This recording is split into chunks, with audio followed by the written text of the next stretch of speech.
Jules, what part of the playoff picture are you focusing on today? Well, we saw the NFC North eat on Thanksgiving, Black Friday, but I'm excited for the NFC West.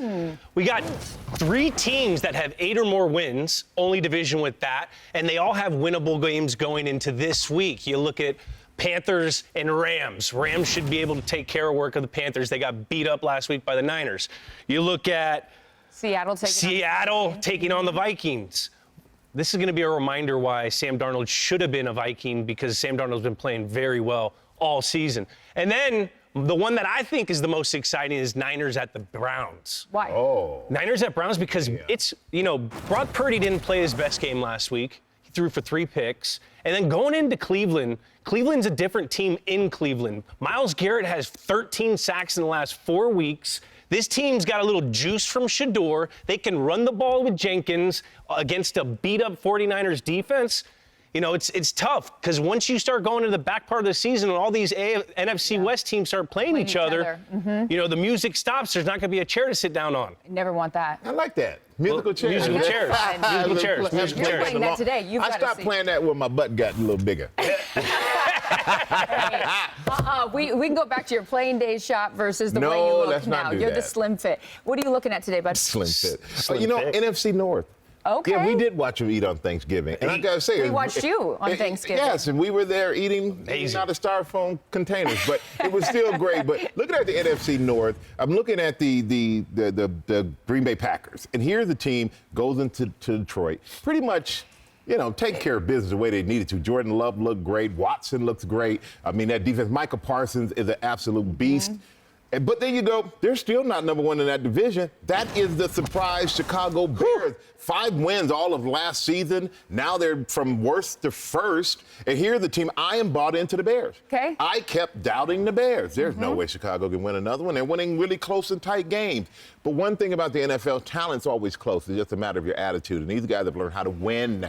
So when they're in a tight game, they believe they have a legit shot. Caleb Williams playing great. Ben Johnson, we didn't expect them to be this good so fast.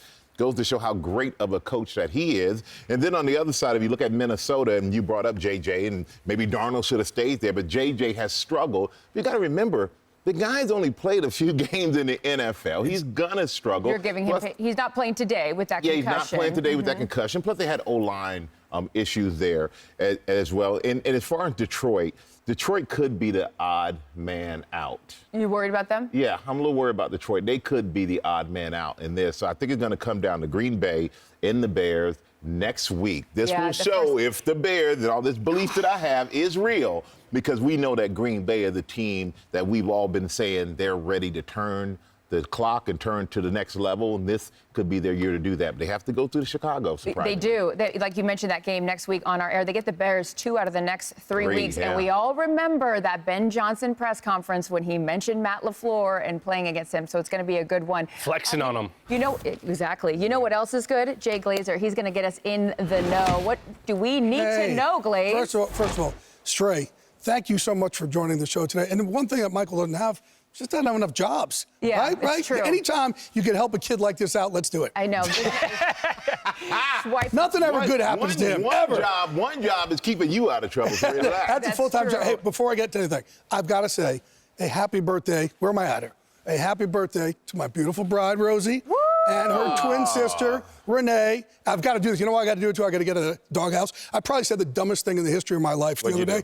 The other day, I was like setting up, dinner, birthday dinner, and I'm sitting there, and Renee starts chiming in, and I said, hey, Renee, sit back. This is Rosie's birthday. Sit back. And later on, Rosie said, you realize when you're twins, we have the same birthday. I'm like, I cannot believe I just said that. Oh, my God. I love you both. Happy birthday to Rosie and Renee. But since we're talking about birthdays, and then we will get to the news, I promise. It's also Lily's Bug. birthday. It's my daughter's birthday. Look at that. 9 years old. There we go. Look Congratulations. at that. A lot to celebrate. There's also a lot to celebrate in Seattle right now. And John Schneider making that move, going out and getting Sam Darnold. I know you had a front row seat to that. Yeah, I did. So it's actually at the scouting combine when this happens. A lot of these deals start working the combine. All the way back then, he knew he was going to move on from Geno Smith. And I remember sitting in with the combine. I think it was me, John Lynch, a couple of others. And we're like, why move on from Geno? He's like, well, we don't think he's going to want to renegotiate here. We're going to move on, which is usually different than GMs do. A lot of times, if a guy says, well, I don't want to come back, I'm not going to negotiate, they're like, no, you're not going to show us. But instead, Schneider's like, okay, no problem. We'll trade you. We'll move on. We'll get a big bounty for that. He did it with Russell Wilson. Did it with Geno Smith. And then on Fox NFL Sunday, I'm going to get a little more inside of who helped them make this decision. That's a tease in the biz, ladies and teaser. gentlemen. Yeah, you got to know when to get out. Yeah. A lot of them stick with somebody maybe years too long. That's like me and my divorces. I knew just when to get out. Hey. All right. So, you know, that's Right there with you. Hey, guys, you got to know your personnel. Know when to hold them. Know when to fold them. Exactly. Let's talk about some injuries around the holidays, some fallout there. Glaze, what do we need to know? Yeah, well, no, look, Detroit, we just did that game, right? And on Wednesday, they announced Frank Ragnow's going to come back, right? And he's going to come in and help that offensive line. Now, all of a sudden, that's not going to happen. The reason why, Frank Ragnow, I just want you to know, he is different. His pain tolerance is different than the rest of us, the rest of the world, because he told them, hey, I got just a little hamstring tweak. And they had to bring him in for a physical. You have to do that for him to come out of retirement. It wasn't a tweak. It was a grade 3 tear, a complete tear of the hamstring. Literally, in his mind, it's just a little tweak. I'm okay. I'm fine. And obviously, that can't happen. He wasn't able to pass that physical, so Frank Ragnow not going to come back for the Lions. But that's what ended up happening there. Wow. They could use him. Which is They could use huge. him. I was just going to say, yeah, more injury news later on from Glazer. Stray, thanks again for coming over. Yes. We love having you. It's been a lot of fun. Hopefully I can do this again. Charles, get stuck in some snowstorm. Yeah, more jobs. Charles, we love you, but, you know, your replacement there is always has a great attitude. That NFC North battle between the Packers and the Lions. Jules, your takeaway from that one was what, bud? My takeaway is that the Detroit Lions may have lost their toughness. How are you a tough football team? Dang. You can run the football, you can stop the run, you can protect the quarterback. 7 quarterback hits, 3 sacks on Jared Goff, 7 hurries. I mean, they couldn't protect him, and that's Jared Goff needs to have that middle of the pocket. And then on the other side, defensive line, 0 sacks, 3 hurries. They just couldn't get anything on Jordan Love, and Jordan Love made them pay. Had a game for those 4 touchdowns. And, hey, listen, they come out of the game also. Amon-Ra St. Brown, he goes down. That's right? X-rays negative, MRI negative, so it wasn't, as bad as it looked originally, because we were right there for it, right? But he's going to be out a little bit. That's and they take on the Cowboys on Thursday night. Right. Speaking of the Cowboys, they've been looking good. Back-to-back wins for them with just 3 days of rest in between. What was your big takeaway from the Chiefs-Cowboys game, Joel? Well, first, back-to-back wins against the Super Bowl teams that played in the Super Bowl last year. Eagles and the Chiefs, Okay, so the takeaway is they have a team that can compete. They have a completely different defense than they started the year with. Overshown, sideline to sideline, is terrifying. Logan Wilson is creating a role. Quinnen Williams stopping the run. On offense, CeeDee Lamb and Pickens, they're a problem. It's a problem. You can't cover them both. Game with Javonte Williams. 4th in the league in rushing. And then they also have Ferguson. So they look like a team that's trending up, and they give me a little You wouldn't want reminder. To face this team right now. They remind me of those old Giants teams that would get hot in the back of the season and do damage in the playoffs. Strahands or like LTs? I would say Strahan. Okay. Strahan. So, let me tell you this about the Dallas Cowboys. All right, you only have a couple times in life you really get to find out who you are. And I think a lot of people in the Cowboys did with, obviously, the tragedy they just went through with Marshawn Nealon.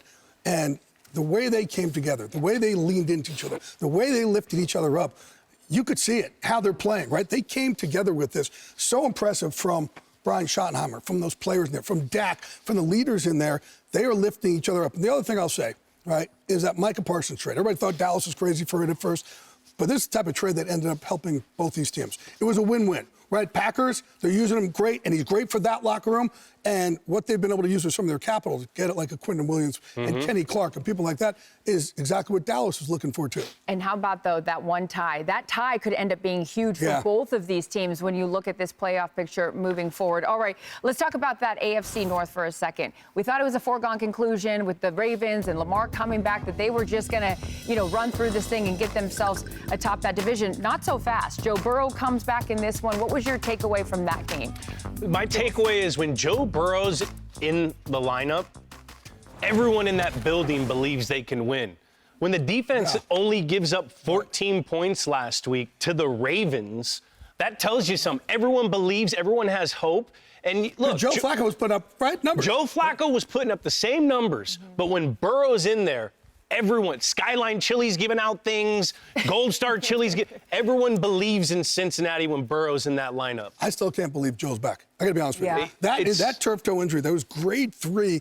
This is 2 months early. And he was so sure about it. I keep saying, like, we were texting about it, a month ago or whatever. He was positive. But I know the people in the Bengals like, this is ridiculous. It's unbelievable. And I was texting him about it. I'm like, hey, just don't throw away how different this is, what you're doing, Joe. This is kind of unprecedented to come back this quickly from that type of injury. Just different. And when your star quarterback, who's the highest paid guy in the league, goes out and plays hurt in front of everyone on that team. It tells everybody else. It tells everyone. No, it just tells everyone, look, he's a dog. This is our guy. And we need to do everything we can to help win. So great game for him, but are we worried about the Ravens? Yeah. We are worried about the Ravens.